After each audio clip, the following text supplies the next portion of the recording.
The story begins with the hero party's triumphant, carriage-bound return to the royal capital. Some members are already thinking of getting a job. As life still goes on, the hero remarks that the road ahead for Frieren is so long and that it is beyond the others' imaginations. As the party reaches the royal capital and walks through the streets, the citizens come out and congratulate them, cheering for their victory. In the castle, the king praises Himmel the hero, Eisen the warrior, Haida the priest, and Frieren the mage for defeating the demon king, remarking that a peaceful era will now dawn upon the world. After meeting the king, the party members converse and walk through the plaza, and Eisen and Himmel mention how the party has reached the end of its adventure. The members reminisce about the different parts of their adventure, such as Himmel and Eisen almost being executed for being impertinent to the king, Haida always being useless after getting a hangover, and Frieren being eaten by a mimic. Despite these ridiculous memories, everyone mentions that they are glad to have adventured with each other. Frieren states how their 10-year adventure was short, much to the shock of Haida and Himmel. As they converse, the era meteors, a meteor shower that happens once every 50 years, begins. Himmel remarks that it is a perfect beginning to a peaceful era. Frieren mentions how it is hard to see in town, and she says that next time, 50 years later, she will take the others to a place where the meteor shower can be witnessed more beautifully. Himmel chuckles at this, then agrees. The next day, the party disbands, and Frieren goes on a journey to acquire more magic, with plans to explore the Central Lands for over a century. As she departs, Haida and Himmel talk about how they, as humans, cannot perceive an elf's feelings, and that even a century might feel like just another day to her. In her pursuit of magic, Frieren travels far and wide, through different lands and climates. 5 decades later, her need for a shadow dragon's horn brings her to a magic store owner she visited decades before, but the ingredient is not available. This brings Frieren finally back to the royal capital, as she left the one she found in the Demon King's castle in Himmel's possession. She notices how the townscape has changed considerably since she was last there. As Himmel calls out to Frieren from behind her, she finds him to have grown very old. Meanwhile, Frieren herself does not look a day older. Himmel mentions that he thought he would never see her again. At Himmel's house, he returns the shadow dragon's horn to Frieren, thinking of it as a treasure that his beloved comrade left to him for safekeeping. Frieren goes outside and sees the statues of the hero party, now all degraded due to the passage of time. After Himmel gets ready, he and Frieren go meet Eisen and Haida at the capital's gate.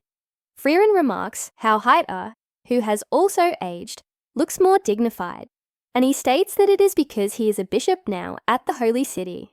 Meanwhile, Eisen does not seem to have changed much appearance-wise, as he is a dwarf. Together, they all undertake a 1-week journey, much to Himmel's displeasure, to the place where they can witness the era meteors with a nice view. Throughout their journey, Himmel feels nostalgia, and as they venture to many places and encounter a huge, dog-like monster, he is reminded of all the beautiful memories he made with his comrades. As they finally reach the place where they witness the era meteors again, Himmel thanks Frieren, as they were able to have an enjoyable adventure in the end. Shortly afterward, Himmel passes away, seemingly content. As the bishop, Haida holds his funeral. In his coffin, Himmel is surrounded by flowers and dressed in his hero's attire with his sword. As the citizens mourn him during his funeral, some gossiping ladies question why Frieren does not show a hint of sorrow, despite being one of Himmel's comrades, even though Eisen and Haida were not grieving either. Suddenly, Frieren starts shedding tears, unaware of the reason why, as she simply travelled with him for a mere 10 years. She questions why she never thought about getting to know him better, despite being aware of a human's short lifespan. After the funeral, the party disbands once more. Haida returns to the holy city, telling Frieren and Eisen to show their faces more, as he might not be around for much longer. He jokes that his years of chronic drinking might finally be taking their toll. Frieren continues her journey to acquire spells in her pursuit of magic, while also deciding to get to know humans better as well. She asks Eisen to become her vanguard, but he refuses, saying that he is no longer at an age capable of wielding an axe, shocking Frieren. They bid their farewells, and Frieren leaves for her voyage. 20 years after the death of Himmel the hero, Frieren wanders the Central Lands. She gets lost in a forest in the outskirts of the holy city of Strahl, trying to find Heiter's dwelling. Suddenly, a young girl appears, surprising Frieren. Frieren tells her that she is trying to find the home of Heiter, and the young girl takes Frieren there, saying that she would be a visitor. Heiter, who is now very elderly, meets Frieren outside the house, where she comments that the corrupt priest is still alive. As she enters the house, Frieren offers Heiter some alcohol, but he refuses, stating that he has already stopped drinking. Frieren thinks it is too late to pretend to be innocent for the goddess's forgiveness. Heiter reveals that the young girl, named Fern, is a war orphan from the southern lands that he adopted. Frieren mentions that Heiter is not one to willingly rescue people, unlike Himmel. Heiter asks why she is here, and she replies that she thought she would drop by to meet him, as she was already at the holy city. Frieren also expresses that she came to repay Heiter before he died, as she owes a lot to him. Heiter requests that she take Fern as a disciple, however, she refuses. Frieren reasons she would not want a child, a friend left in her care to die, as the death rate of mage apprentices in the battlefield is very high. Heiter accepts Frieren's answer and instead asks her to decipher a grimoire he dug out from Uig, the sage's gravesite. He tells her it supposedly contains records of lost resurrection and immortality spells. Frieren states that it might take 5 or 6 years, and she asks why Heiter wants it deciphered. He replies that he is now more afraid of dying than he ever was before, and that he wants just a little more time now. Heiter also asks Frieren to teach Fern some magic in her free time, as he, as a priest, does not know how to do that. Frieren agrees, and she goes out to look for Fern. Frieren finally finds Fern, training on a cliff in the forest, noting how near undetectable she is to mana sensory, and she wonders how hard the young girl has studied at her age. Fern tells Frieren that according to Heiter, she will be able to handle herself once she can knock down the high rock on the cliff on the other side. She demonstrates that when she fires an offensive magic spell from her staff, her mana disintegrates before reaching the rock, and she asks Frieren how she can train for it. Frieren first asks Fern if she likes magic, to which she replies that she somewhat does. Frieren smiles and begins to teach her the fundamentals of long-range magic. 4 years pass, in which Frieren deciphers most of the grimoire. One day, when discussing Fern's training with Heiter, Frieren states that Fern has reached a point where it would take an average person 10 years to reach, remarking how she is a little too devoted. Suddenly, Heiter collapses, and he is carried to his room. Frieren states that she will hurry up with deciphering the grimoire and goes to find Fern, who is training on the same cliff as usual. When Frieren tells Fern to take a break and go stay by Heiter's side, she refuses, saying that she has to knock down the high rock before Heiter passes away, as she was saved by him. Fern reveals that when she was younger, she was about to jump off a cliff after losing her parents in a war. Heiter stops her, telling her it would be a waste for her to die. He explains that quite a while back, he lost an old friend of his, who, unlike Heiter, was an upright person who would never leave behind someone in trouble.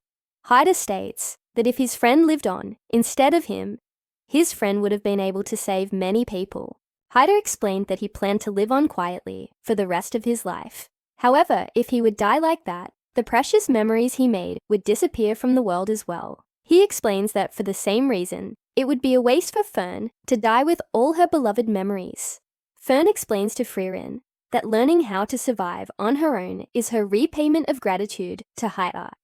Frieren, after seeing Fern's determination, allows her to do as she wishes.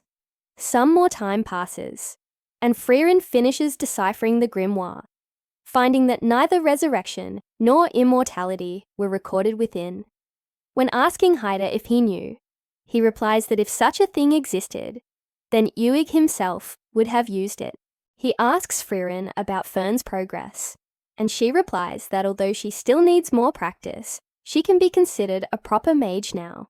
Haida is relieved, as now Fern would no longer be a burden to Frieren, revealing that he calculated this from the start.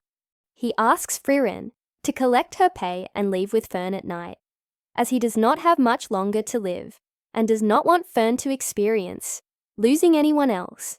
Frieren rebukes him, telling him that he should give her a proper farewell and try to make as many memories with her as possible. Frieren cries as she says this, and Haida calls her a kind girl. Before leaving him alone with Fern, she asks why he saved her. He replies that Himmel would have done the same, to which Frieren agrees. As Fern spends time with Haida, Frieren goes to the cliff Fern trains on and sees the high rock with a hole through it, revealing that Fern managed to reach it.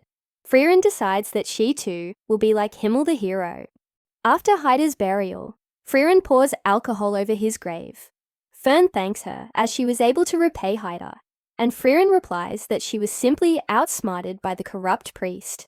Together, Frieren and Fern continue their voyage to acquire more magic. 26 years after the hero Himmel's passing, Frieren and Fern are in the Central Lands, specifically the Turk region. They help a pumpkin farmer harvest some crops and get a spell that makes hot tea as a reward. Fern comments that they have only been doing simple jobs, and Frieren replies that that is what it means to be an adventurer. She also notes that they have only been acquiring strange magic, such as a spell that turns sweet grapes sour and magic that derusts bronze statues. Frieren states that it is a hobby of hers. They come upon a village whose herbalist lady asked them to clean a statue of the hero Himmel, who once fought for the village when a monster attacked it. The statue is in terrible shape. The herbalist is too old to maintain it, and the villagers are no longer concerned about it either. Frieren believes it is karma, as when the villagers said they could build him a statue, it took Himmel 18 hours to decide on a pose, which enraged the elderly artisan. In the end, he settled with a foolproof pose. The herbalist calls it a curious story, and recalls that there was an elven mage in the hero party as well, to which Frieren smiles.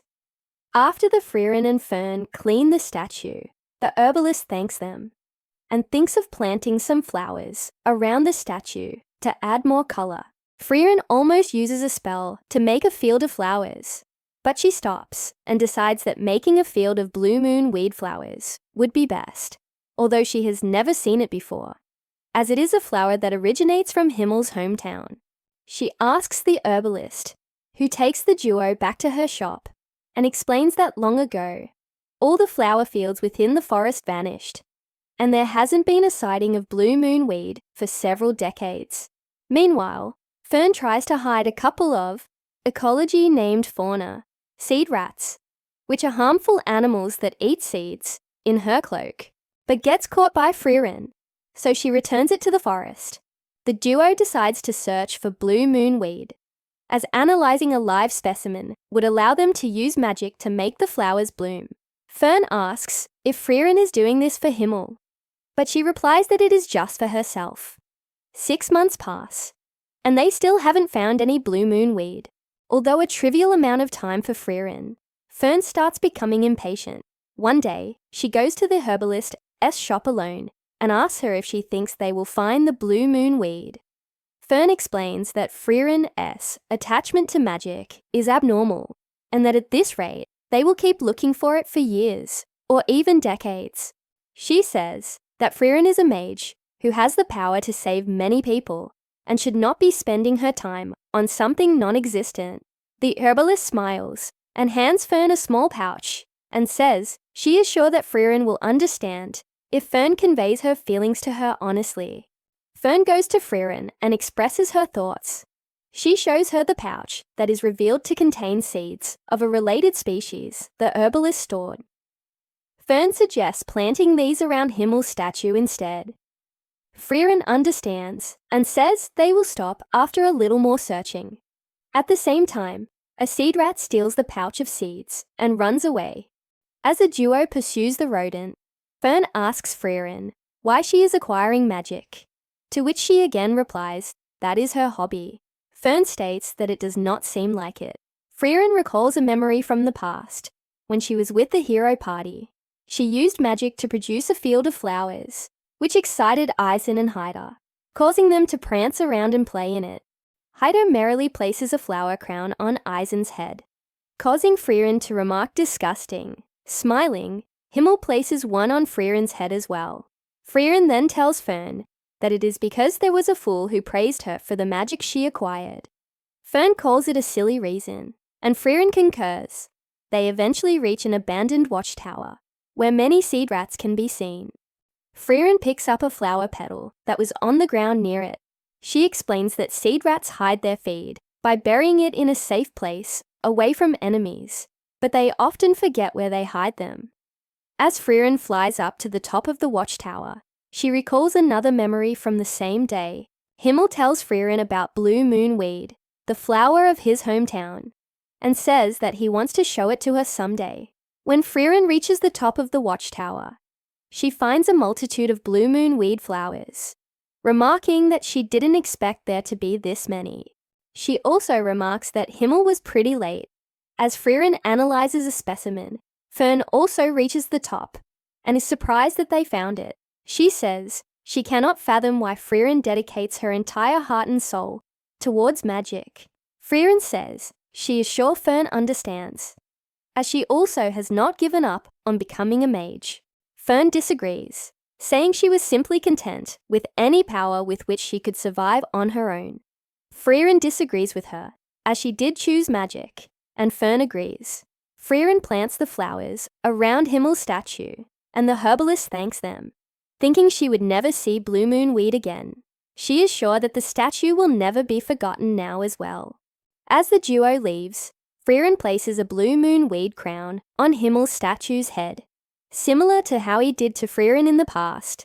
The herbalist remarks that it is lovely, and Frieren and Fern continue their voyage. 27 years after the hero Himmel's passing, Frieren and Fern are in a trading town called Warm. Frieren decides they should split up to replenish supplies for their journey. However, Fern feels Frieren is hiding something from her, and in times like these, she ends up buying unnecessary things, like a large skull or a potion with a drug that melts clothes. So Fern starts tailing her. First, she sees Frieren spend a lot of time concerned in front of an accessory shop before buying something. After that, Fern's master asks around for a shop that sells desserts. She is sent to a tavern, where she ends up asking from rough-looking adventurers for advice. Fern overhears their conversation and is surprised to learn that the adventurers indeed know such a place. Frieren then leaves the bar, and to Fern's surprise, heads back towards the inn. Fern quickly finishes her shopping before also returning. Frieren decides that they should go eat some tasty food. As it has been a while, they go to a place recommended to Frieren, which has a nice view. Fern apologizes to Frieren for doubting her, but Frieren does not know what she is talking about.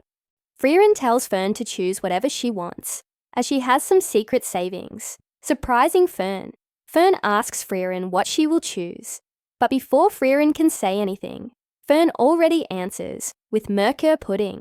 This causes Frieren to recall a memory with the hero party, where Himmel also guessed correctly that Frieren was in the mood for merkur pudding. She asks him how he knew, and he replies that he has a rough idea, as they have been traveling for several years now. Frieren states that she does not know a thing about her comrades, and Himmel says that they'll have to put in some effort for her to learn. He states his favorite dish is roof omelette, and Eisen states his are grapes.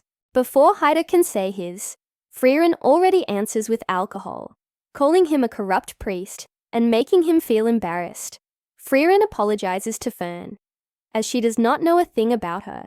Thus, she does not know what kind of food she likes. She hands Fern a box, which reminds her that it is her birthday. She opens the box to find a beautiful hair ornament with a butterfly motif. Fern thanks Frieren and tells her that she is delighted. Fern tells Frieren that her attempts to get to know more about Fern give her overwhelming bliss, even though they are just attempts. The next day, Frieren and Fern continue their voyage, with Fern now wearing her new hair ornament. She asks Frieren if there is some goal to their journey. She replies that it is just out of interest to gather magic, and also to retrace the steps she took with the hero party as much as possible before they fade away. Fern thinks that that must be important to Frieren, but she is not sure, and that is why she thinks she'll find out. Frieren notes how Fern has surpassed her in height, and Fern replies that it is because she is 16 now, a young lady. Frieren looks at Fern's developed chest, comparing it with her own, and wonders why it is so small, even though they practically eat the same things.